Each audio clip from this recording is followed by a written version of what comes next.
Okay, so we are live. It's going to take a few minutes, I think, for everyone to join us, but this is a really exciting opportunity we have. We're going live on Substack tonight. We're going live on YouTube, and we're going live on Twitter, which is a really exciting thing. So I'm Joe Galena from Call to Activism. This is my beautiful wife, Cosima, who's joining me tonight, and she is on the Call to Activism team. You're doing such an amazing job running Facebook. It's doing an awesome, you're just doing awesome things. So I appreciate you so much. It's nice to have you. It's nice to But be here. Hello, everyone. we wanted to do something a little special tonight, which is I feel like the media is really dropping the ball on letting us know what's going on with the Epstein case in terms of where are we with all the balls in the air and getting the files, right? What's the DOJ? What have they been saying? What are the efforts by Democrats to try to get the files? What are the outcomes? What to expect? So we're going to touch on all of that tonight. So I think if you're interested in that topic, especially, I think tonight should be pretty informative. And then I think we're going to talk a little bit about DC and how Theodore Trump is trying to march troops on American soil and what that means and maybe what we could do about it and what to expect. And then at the end, I wanted to talk about an economic failure that has really given Donald Trump a black eye, and the media still has not talked about it, and no one kind of knows about it. But I feel like talking about it might be interesting for people to hear. So, as we're gearing up, again, my name is Joe Galena. I run Call to Activism. We're cross platform. You might recognize us from Twitter, Instagram, Facebook, Threads. And now I'm excited to say Substack through the Siren Network, which is offering us a home for a show like this, which we're going to try to tune in every single Monday. It's called Off the Record because it's just a place for us to meet and to gather and talk about the day's news and get to know you as well, and just talk about some of the things that we feel like the media is not hammering on. I found today really, really frustrating for a couple of reasons. Today, Donald Trump spoke about his plan to put troops in DC on Right. American soil. Yes. And the media is asking questions, but they're just, even though they went through Donald Trump's first term, it's still like they are not meeting the moment of having someone say these heinous, anti-democratic, really scary fascist shit, and they're asking questions as if he's talking about, the Easter egg hunt. Right. And there are really important legal issues that are being presented by this plan. There are really important implications of what it means to have American troops on our soil. And I feel like we're just not A, doing enough about it, and B, not talking about it in a way that is reaching Americans and making people say, you know what, this is bullshit and this is really scary and it's only going to get worse from here. So we're talking about all of that tonight. We are really new at this format. So we're going to try to see if we can answer questions. Right now, it's a little tough for us on the fly, but I hope we cover exactly what you want to hear because this is important to us to talk about these topics that I feel like need to be talked about and maybe aren't being talked about. So I want to shut up. I want to ask you what you're finding right now while you're taking care of Facebook, while you're making memes, and you're really seeing the comments and focusing on what people are saying. What's your feedback about the Epstein case right now? So it's so interesting that you bring that up because everything that we're talking about with Epstein right now, the comments that are coming back from MAGA are silence. They are not commenting at all. When we are demanding the files to come out, there is nothing. And we feel like because they're not commenting at all, they're in agreement with us. And that is something so rare from MAGA right now. Right. There's no trolling. Nope. They're not disagreeing. Nope. They're not throwing shade. Yes. It's almost like they are just completely silent. They're silent. Because they want answers too. They were the ones demanding it during when Trump was running for president, right? And that's one of the promises that Trump made when he was running, right? They wanted the files to come out and they're still waiting for them. So when we're posting about releasing the files and standing up for the victims, there is nothing for them to say. I really don't want Democrats to sort of underestimate how important the Epstein list and this issue is in really driving a wedge between Trump's voters and the MAGA movement. Because if you look at the psychology of why these people came out in droves, why they defend this guy with so much gusto, they're willing to break the law for him, they're willing to give up so much. And a lot of it has to do with the fact that they see Donald Trump as sort of this outside figure who's there to destroy deep state. And they're okay with seeing the destruction and the chaos because it's like that's what they wanted. They wanted Donald Trump to come in and swoop in and change everything and hurt everyone and send deep states, quote unquote, packing. And so when he's not releasing that list, if anything, that's like the biggest betrayal because Yeah. the reason they put him in there is to wreak havoc on the deep state and release that list and let us see who's on it. And if it's heads of state and members of Congress and rich people, we want them all taken down. And here's Donald Trump, obviously actively protecting not only everyone on the list, but probably himself.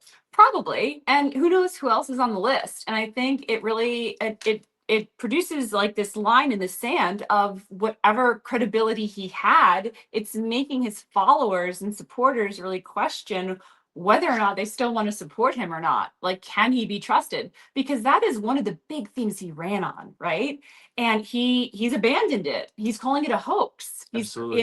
And he's really making his supporters feel really stupid at this point. And that's the last thing you want to feel like after following him through everything that he's done. Absolutely. And one thing we've been saying is like, we cannot stop talking about the Epstein files.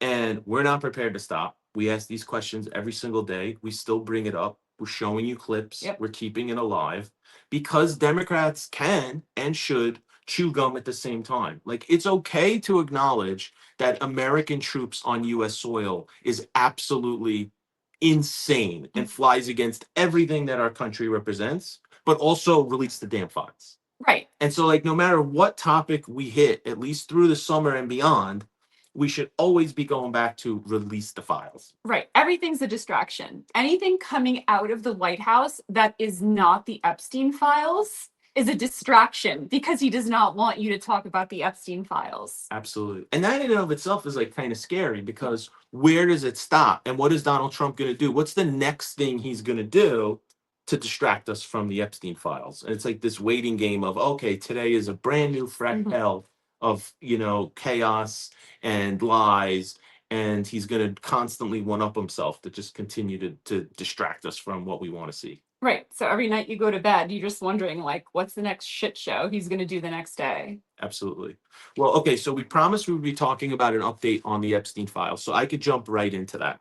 Today, there was a pretty big shift in Donald Trump's sort of like world of what he wanted to do and what he could do. And so basically, they haven't wanted to release the actual file, right? Pam Bondi came out with a statement and said, we don't think there's a list. There's no list. The list doesn't exist. Rather, that's what she said. She said that we feel that Epstein killed himself, and basically that we're going to just close it because that's it, right? And everybody went up in arms and said, "Give us the list." Well, then Pam Bondi came out and said, as directed by the president, what we're going to do is we're going to request the grand jury documents from the Ghislaine Maxwell case. Okay, Pam Bondi. As if that was going to satisfy the desire to see the list A, which is a very unique thing. That's the people that were suspected of either being on the island and participating in some of the really heinous activity, or people that were close enough to Epstein that probably have done bad things. This was the grand jury documents that were interviews. There were some depositions taken. This was the testimony of Ghislaine Maxwell. This was basically the evidence that the state had in order to try Ghislaine Maxwell. But that document, as everyone knew, wasn't the Epstein list. It wasn't the main FBI Epstein document. Right. It was a watered down thing that probably wouldn't introduce much, if anything, new. Right.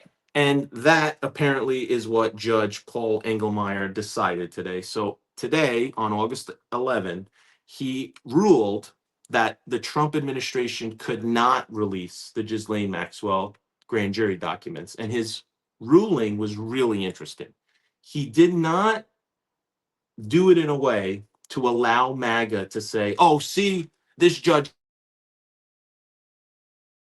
allowing the Ghislaine Maxwell testimony out. And so, Trump obviously was trying to. I think we just lost them for a second. We're back.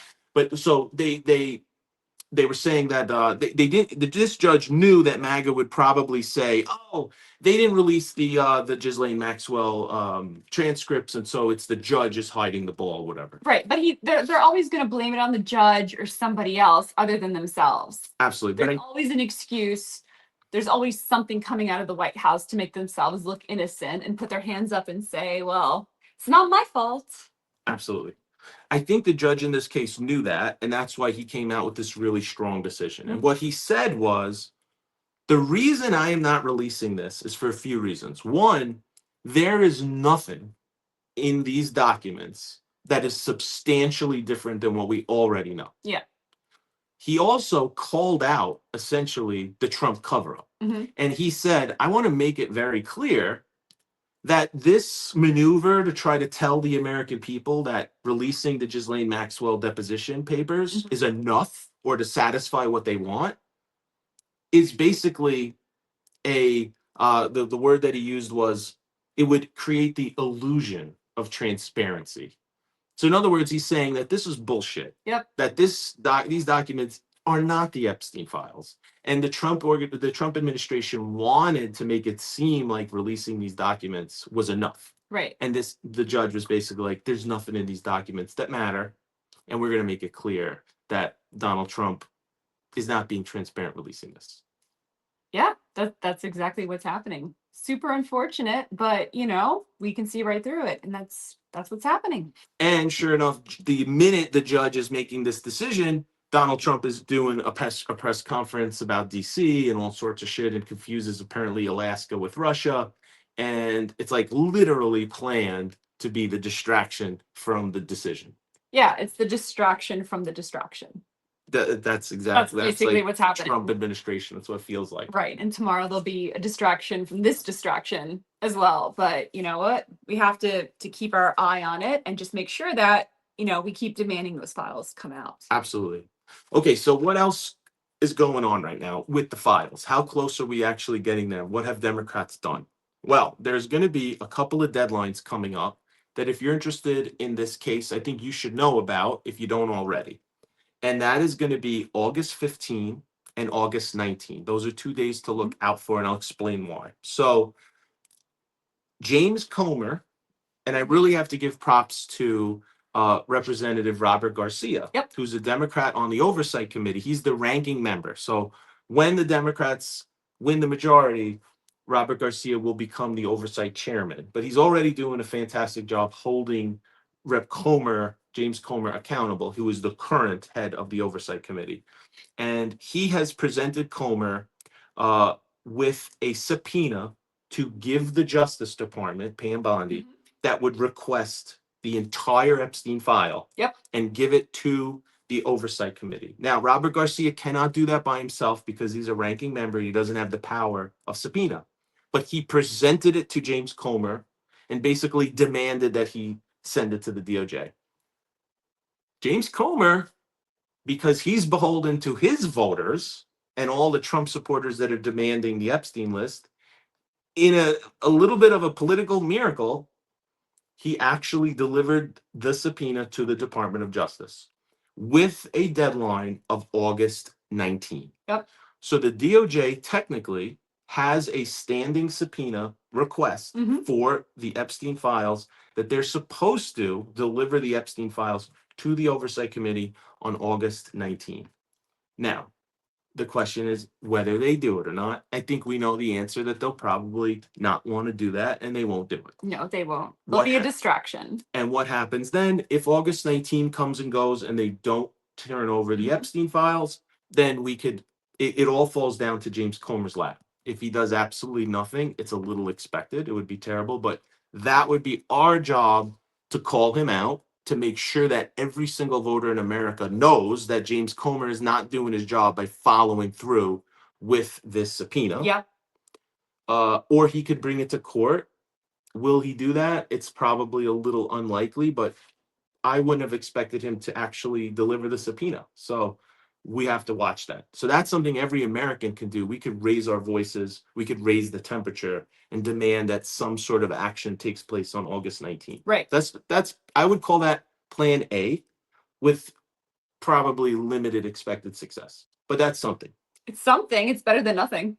Absolutely. The next thing, which I think actually has more chance of success, is the rule of 5 that the Senate Democrats invoked in the Homeland Security Committee. And that was Senator Chuck Schumer's efforts. Yes. And what that was 5 USC 2954 is a 100-year-old law that lets whatever the minority party is to request, as long as they have 5 or more senators sign onto it within the Homeland Security Committee, they can request documents from the executive branch without limitation, and the executive branch is supposed to turn them over to the committee. So the Democrats, and I believe there may have been some Republicans on there, but the point was there were 5 senators That's right. who signed on to request the Epstein files with an August 15 deadline. I spoke with Senator Schumer. That interview is available on Call to Activism. You can find it on our tab. And Senator Schumer at least felt that there was a good chance of success because the law, if you actually look at the writing of the law, it is really explicit. It says clearly that 5 senators or 5 Senate members of the Homeland Security Committee can make this request, and the executive branch has to turn over this information. Right. I feel like the bigger question is, are they going to follow it? Because they tend to not follow anything. Absolutely. I So- think we could probably expect that they don't. Right. If they don't, Senator Schumer says that they will be taking them to court. So now the question is, how long will that take? What judge is going to hear the case? He seemed fairly confident in the lower courts because he said that President Biden was able to put a lot of people on the bench. I think it was somewhere around 250 judges were put on the lower courts. These are people more sympathetic to the truth and the Constitution and justice. So I do think it's very likely he can get a lower court decision. And the question is where it goes from there. And will we see an eventual Supreme Court case seeking the Epstein files? I mean, that would be really interesting to see. We know the way the court is and how corrupt they are. So there's not a lot of hope in that area. But I think as long as we're trying, as long as we're literally doing everything possible in every step of the way, then I think at least we're making the grand case to the American people that Donald Trump is hiding this stuff from you. And what I think it offers Democrats an opportunity to do is to tie the Epstein files to literally everything. What I mean by that is Trump is lying to his voters because he told them he was going to release the files and he hasn't. Now he's playing dumb. Oh, people still want that. There's clips of him all through the election. All through the campaign saying we're going to release the Epstein files. And now he's pretending like he doesn't remember that. I mean, maybe he doesn't. Then he may not. Then we can talk about the 25th Amendment. He may not remember. Right. Then we have to go down that route of 25th Amendment. But if he, it looks more likely that he's full of shit. And I think that's how you have to make the case to Democrats and say, look, and Republicans too. Yeah, and say, look, he lied to you about Epstein. So why are you believing him when he says this? Why are you believing him on his tariffs? Why are you believing him on anything else? And I think if we could attach this to his credibility, we may be able to reach more Trump supporters, or at least get them to stay the hell home during But the he's midterms. gone back on his word on so many other things as well that he said he wasn't going to do. So, it's really, a question of his word, and can Republicans and Trump supporters really trust him anymore? And can they trust JD Vance, who's standing behind him also? Yep, I think that's a great point. Yeah. And JD Vance wants to be president in 2028, but how can he be if he's defying his own supporters who want the Epstein list, and he's being awfully quiet and he's toting the party line and not challenging Donald Trump on this issue? And We saw that, there was this emergency meeting that apparently he had with Pam Bondi and Kash Patel, and then he claimed it wasn't about Epstein. But It's just a nice McDonald's meal. Sure. Nice McFlurries for the evening. And then they called it a night. Right. And I think if anything, it was him panicking about his future. And he probably said, I want to run. And this is like the biggest thing keeping me from relating to the base and getting people excited about this run. What can I do? But yeah, I don't think this issue is going away. I don't think it should go away. And I think we all have a responsibility to keep it going. So the biggest recommendation I have is we have to remember these August 15th and August 19th deadlines and put their feet to the fire and remind everybody that there are these paths to get the Epstein files and who's seeking them. It's Democrats trying to get them. And some Republicans. And some Republicans too, like James Comer submitting the subpoena and whatever, and recognize, and even Marjorie Taylor Greene has taken a position like that they should release. She's not taking the shit anymore. She wants them too. So I think we have to just keep talking about it as much as we possibly can. Absolutely.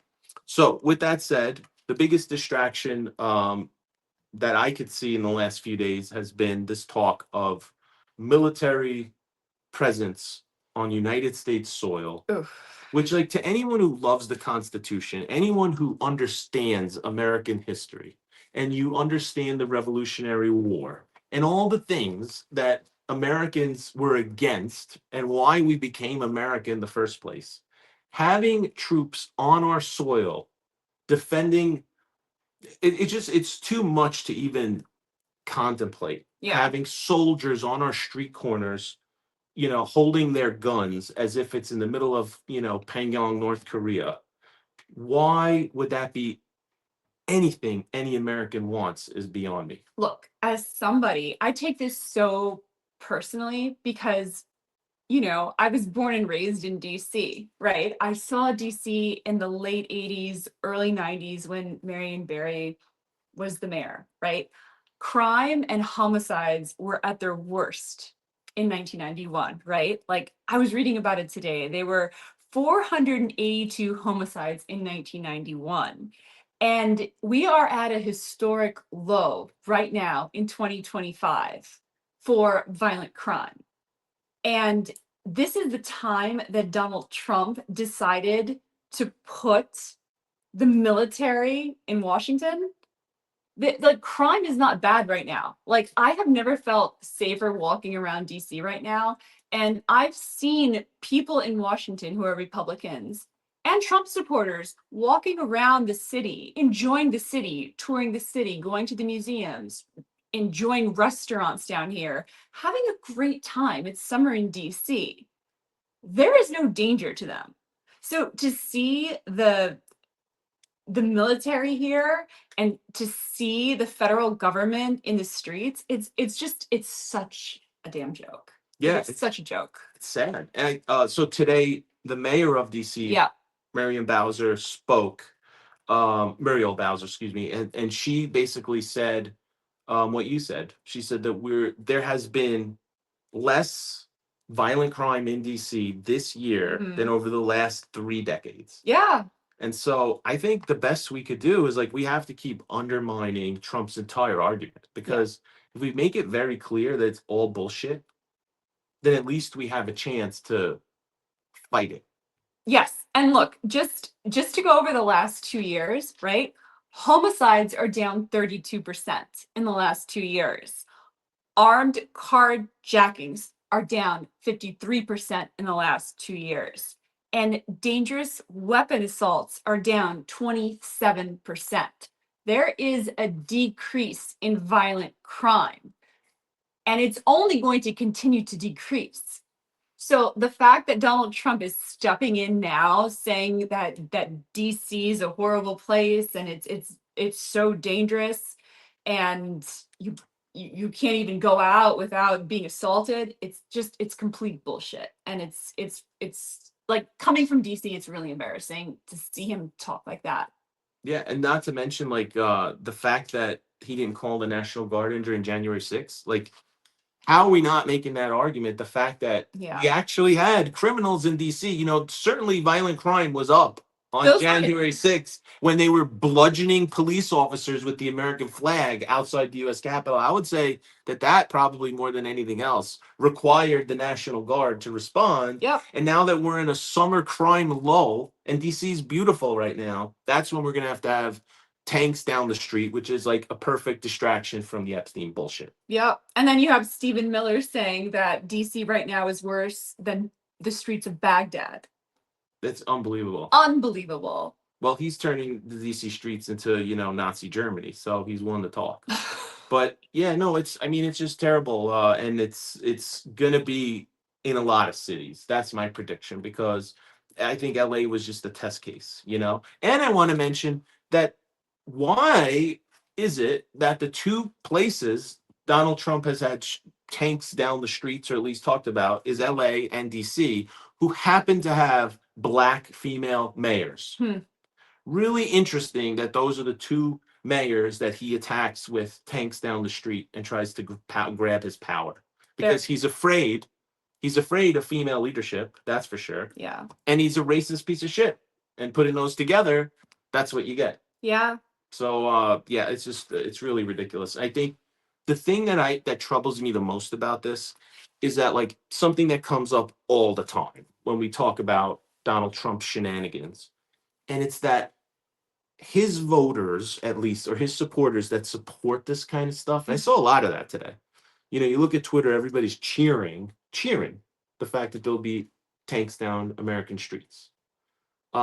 Which is a whole other thing. Like, it creates problems. Like, it destroys the roads. You can't have a heavy duty military presence without it actually having some damage. So, like, the vehicles and stuff, I don't know how far they're going to get into that. Yeah. If it's just going to be soldiers on foot, which is ridiculous in and of itself. But, like, there are certain costs that come with some of the things that military on the streets bring. Right. But the thing that bothers me the most is it seems like they don't think ahead, right? To what happens in 4 years from now, or 10 years from now, or 20 years from now, when you let a president constantly push the bounds of our Constitution, break our laws, and constantly push against the historic boundaries that have been on the presidency. You're just making it easier for the next person to take advantage of those new boundaries. Yep. And you may, even if you're watching this and you're a Trump supporter, you may love Donald Trump and you may trust him. God help you, why you, whatever. But you may trust Donald Trump and you may think, you know what? I trust him. So if he has troops on the street, it's for all good reason. The problem is there will be a president that you don't trust someday. There will be someone, heaven forbid, who is worse than Donald Trump. Maybe someone who is corrupt and evil and anti-democratic and actually smart, right? I think we're all lucky that Donald Trump is a bonehead. But if he was actually smart and someone who can push the envelope against our Constitution, that's really scary. So when you see Donald Trump pushing the Constitution aside, breaking these laws, I would ask every American to look at the danger that it poses by allowing the next person to take part in that action and then some. Yeah. Because I know, right? I visited places where there are military on the streets abroad. It is not a fun lifestyle. It is not something that makes you feel free. It's the exact opposite. Seeing a military member holding his AK-47 on a corner to enforce traffic laws, it is a scary feeling. You feel the presence of the state. And that's something that America has always been against. So I really don't care the reason they think it's a good idea.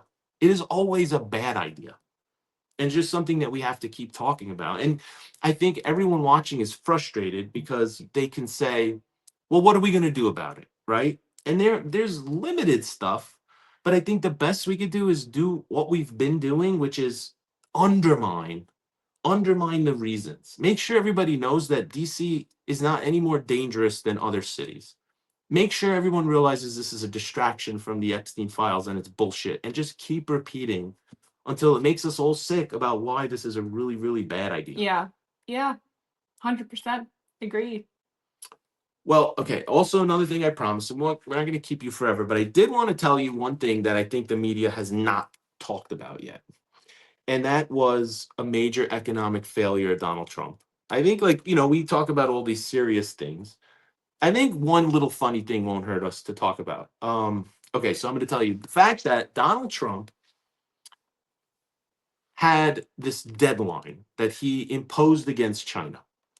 And Mr. Negotiator Donald Trump gave China, I think it was 90 days, to come up with a trade deal, or he was going to slap Beijing with a huge tariffs on goods across the board. Mm. And he gave them 90 days to contact him with a plan to come up with some sort of reciprocal tariff agreement so that he can stand up and announce this huge victory and say, I came up with this negotiation, with China. It's kind of hysterical, but China has literally not responded. They ghosted Donald Trump for 90 days. And Donald Trump has been prodding, and Caroline Leavitt was asked the other day about it, and she said, "Oh, I don't think he's going to extend, whatever." China was having none of it. Okay, it's like that song, "Call Me Maybe." They never called him, and the deadline, I believe, is tonight at midnight. And to save the embarrassment of having to admit that China did not want to negotiate with Donald Trump, also to avoid Donald Trump actually going through with his promise of all these tariffs, which would literally destroy our economy, I think, for months. Like, we would not recover very quickly if we put tariffs on so many of these Chinese goods that he was promising, because a lot of our goods are made in China. And unless that changes in the time, anytime soon, he is going to wreak havoc on the economy and basically destroy everyone, including his voters, when they go to the store and they find everything 30 to 60% more expensive. They're probably already finding things more expensive. Absolutely. But in this case, it would make it, I think, even worse. Yep.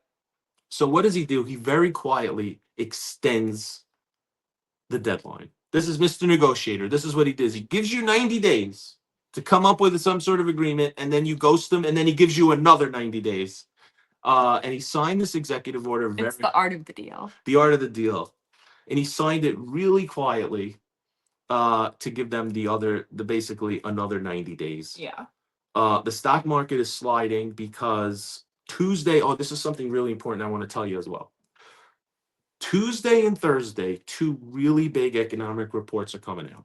And I think it's going to be all our job, if you're listening, to let's broadcast this everywhere. On Tuesday, the Consumer Price Index is coming out.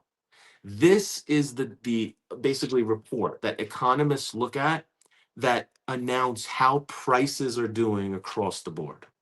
Now, Donald Trump campaigned on the fact that he would be lowering grocery prices on day one. We've heard from economists that are predicting, so obviously we don't know, but they're predicting that across the board, prices have at least gone up about 3%, which is significant. So that's enough to notice. Just save your receipts. Start saving your receipts. And then we can compare them. Absolutely. That's a good idea. Yeah, we should. Yeah, during the Trump years. Yeah. Yeah. But the Consumer Price Index is coming out on Tuesday. We're going to cover it. But let's pay attention to how much prices are going up. And we'll be able to tell every American how full of shit Donald Trump is when we find out. And that was the price increase. We already know how much 3%. there is. Absolutely. That's an average. So there's going to be Yeah. some items that are really expensive, and what happened because of Trump's tariffs, we're going to be watching that. The stock market right now has slid. It went down today because economists and people are expecting that consumer price report to be bad. I suspect it's going to be bad. Let's pay attention on Tuesday. The next thing is going to be on Thursday, which is the inflation report. That's something also Donald Trump touted when he ran, that he was going to lower inflation. We're going to know on Thursday not only how bad inflation is, but whether it's gone up since Trump has been president. Yeah. So those are two hallmarks that we're going to be watching. Let's make sure we shout from the rooftops what economists are predicting, that they're both going to be bad. Yeah, I agree. Okay, so I think we covered what we wanted to. This was just the first show. I hope you guys enjoyed hearing a little bit of the update of what's going on. I would like this to be a little also more behind the scenes of like our process and what goes on, which makes, I think we work hard, but also I love our audience. I really can't thank you enough for doing what you do. You guys amplify our stuff. You provide this amazing backbone to the platform, which I really appreciate. So thank you so much for listening. I really appreciate it. We're gonna keep on the Epstein files. We have not stopped. No, It's a we haven't. And we sleepless love hearing job. from everybody too. And I've really enjoyed reading everybody's comments and any commentary you guys have. So it's been really fun. Absolutely. So thank you so much. It's so nice getting to know you. We're going to be looking at what your comments are and try to respond. And as this goes on, we're going to try to make sure that there is a way for us to sort of communicate back and forth. We're increasing the technology so that we could at least make this a conversation and it's not just us blabbing at you. But thank you so much. I really look forward to this continuing. Please join us next week, hopefully around 7 p.m. We'll give you a warning. And let us know if you want to see more things like this. But thank you so much. Until next time, I really appreciate all of you. And from the bottom of our hearts, thank you for joining us. Bye.